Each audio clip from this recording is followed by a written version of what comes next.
I think he was asked a question about the high line, and he said, "Look, this is what I do. This is what we do.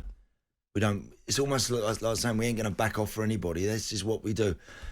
But I don't get that at all. I don't get that. When it was 1-1 and they were down to 9, they had to be 15, 20, 30 yards deeper than they were. And you just have to camp on the edge of your box. See that high line at 1 each, right? That's the first time in about 20 years I wish I was playing again. Right? It's very true. I'm not kidding you. Yeah. And I actually mean just now when I can't even move. Yeah.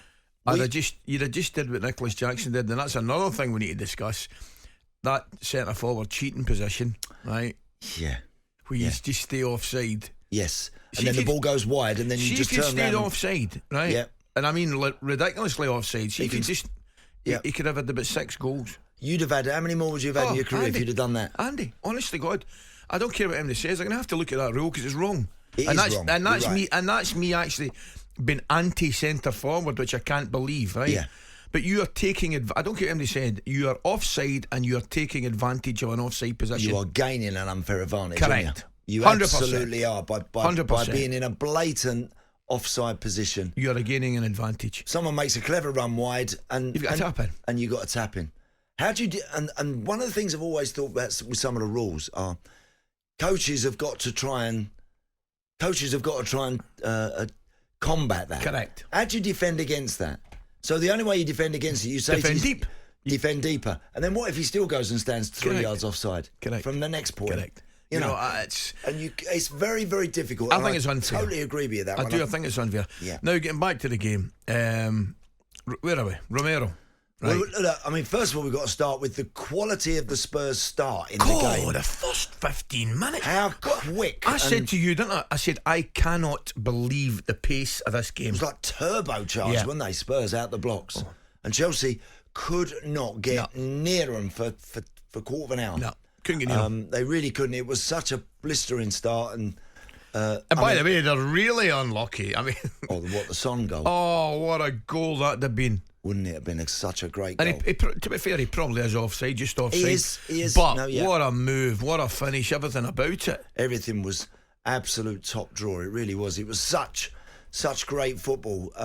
But their start to the game, their approach to the game, Spurs, was everything you'd want it to be for a team that are doing as well as they are in a London derby against a team that are up and down. Let's be fair, because Chelsea are. That's fair. You know, get after them and really go and go super high intensity, and they were absolutely brilliant in that opening quarter of an hour.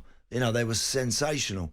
And then, to Chelsea's credit, once they went behind, they did. They did a period, didn't they? They did a 10-15 minute period themselves. Where Cole Palmer was getting on the ball. Raheem was looking dangerous on the far side, cutting in. And they started to look like they were going to get back in it themselves. They really did. And of course, they ended up getting back in it with. And this is going to be an interesting one. I want to hear from Tottenham fans this morning, obviously in particular, with regards to Romero. I'm sure they love him because all the fans love a kind of cult hero type player. I think he'll let his team down, Andy. But he is going to, not only is he going to, he's capable of ruining a season if you're not careful, because he's been playing outstandandly well in that partnership with Van der Ven. Correct. But he's got this thing in him that he just goes in a split second. Almost like once that something just triggers inside them, it's inevitable what's going on. I don't believe he should have got sent off for the little flick out. He could have. But he could have. Oh, quite easily. I mean, that in itself was gross stupidity.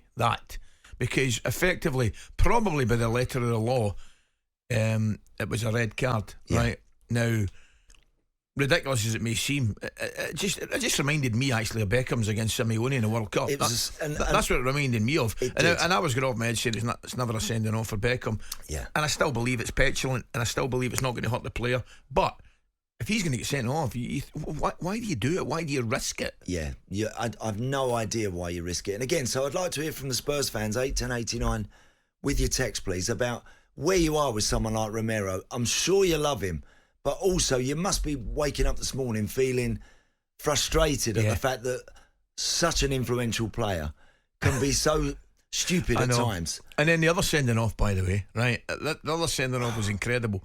Raheem Sterling has gone through, right? I said to you, we're sitting watching 3 on 2. 3 on 2. He's got 12 options in front of him. Yeah. 11 of them are good. Yeah. And he took the other one. Yeah. And then give it away. He gave it away where they should have been in for another finish. Yeah.